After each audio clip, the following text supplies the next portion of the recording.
एक गाना बड़ा सुंदर है। जब बारात लेके प्रभु श्री रामचंद्र जी मिथिला में आते हैं तो ऐसे ही भीड़ लगी थी और उनको जैसे ही देखी मिथिलानिया प्रभु श्री रामचंद्र जी को छेड़ने लगी और कहने लगी, है पाहुन अहा के सब भाई गोर छी, अहा इतना करिया काहे बनी। और हम सब जानते कि प्रभु रामचंद्र जी 4 भाई थे जिसमें से 3 गोरे थे, लेकिन ये पूरा एकदम कहते हैं ना जैसे बबूल का पेड़ होता है वैसे, लेकिन खूबसूरत बहुत है भगवान। क्या राम जी से पूछे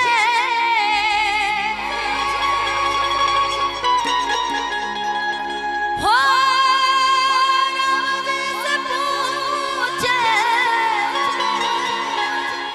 अरे ई जनकपुर के नारी बता द बबुआ। कहने लगे आप पाउन बताइए सब अतना गोर गोर अहा के अतना करिया काहे बनी। बोले सियापति रामचंद्र की अजय से में एक भाव बड़ा प्यारा क्या कि मोह लिखिन सजनी मोरा मनवा पहुनवा राघव, ए हो पहुनवा राघव सिया के सजनवा राघव, ए हो पहुनवा राघव सिया के सजनवा राघव। और मोहल लिखिन सजनी मोरा मनवा पहुनवा राघव। लेकिन भाव यही रहेगा। आइए हो राम जी से पूछे अरे जनकपुर के नारी बता द बबुआ, बता द बबुआ लोग देत काहे गारी, बता द बबुआ लोग देत काहे गारी, बता द बबुआ। राम जी से पूछे, राम जी से पूछे जनकपुर के नारी बता द बबुआ, बता द बबुआ। और उस टाइम में एक मिथिलानी हमारी मैम भी थी, ये भी बड़ा छेड़ी होंगी प्रभु श्री रामचंद्र जी को अपने समय में। क्या कही होंगी, अरे बता द बबुआ लोगवा देत काहे गारी, बता द बबुआ लोगवा देत काहे गारी, बता द बबुआ।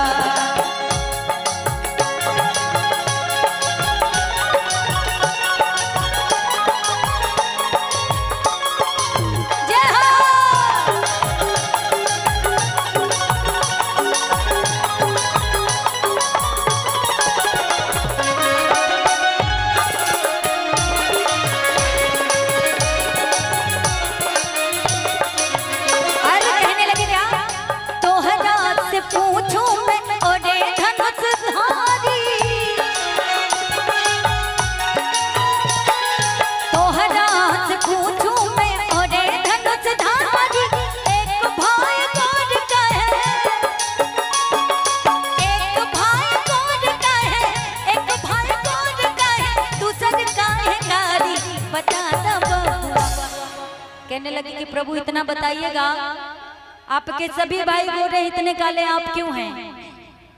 कि एक भाई गोर का है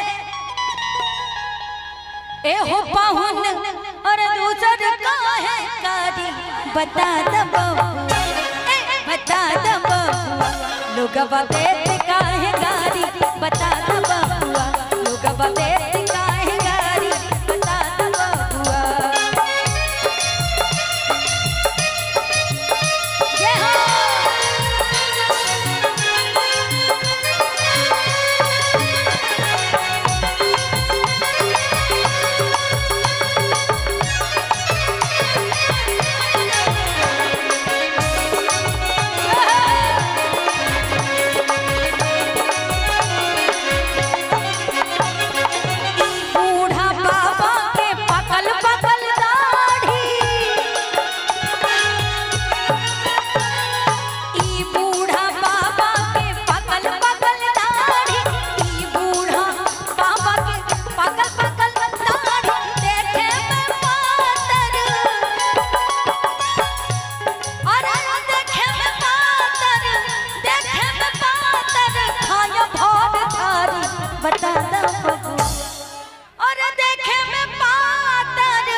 अब बता द बबुआ, बता द बबुआ, लोग देत गारी, बता द बबुआ, लोग देत काहे गारी, बता द बबुआ। और इसी में सारी सखियां देखती रहती हैं कि सीता मैया श्रृंगार करके रेडी है जयमाला के लिए।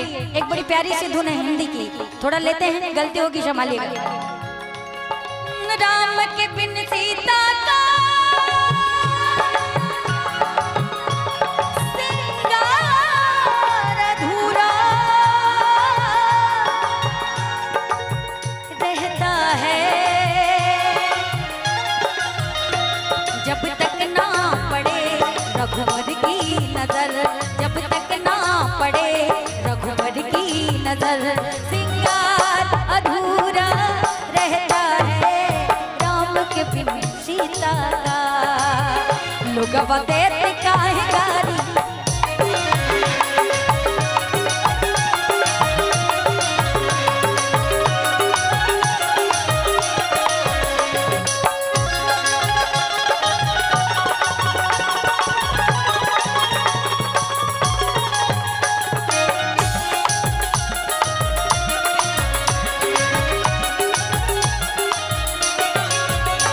और लास्ट टाइम बड़ी खूबसूरत है क्या, राजा दशरथ जी कैले होशियारी, राजा दशरथ जी कैले होशियारी, राजा दशरथ जी कैले होशियारी, एक तो मरद पर तीन तीन गो नारी, बता द बबुआ कि एक तो मरद पर, अरे एक तो मरद पर, आई हो बबुआ तीन तीन गो नारी, अब बता द बबुआ, बतावा बतावा, अरे बता द बबुआ, आवा कैसे कि लोगवा देता काहे गारी,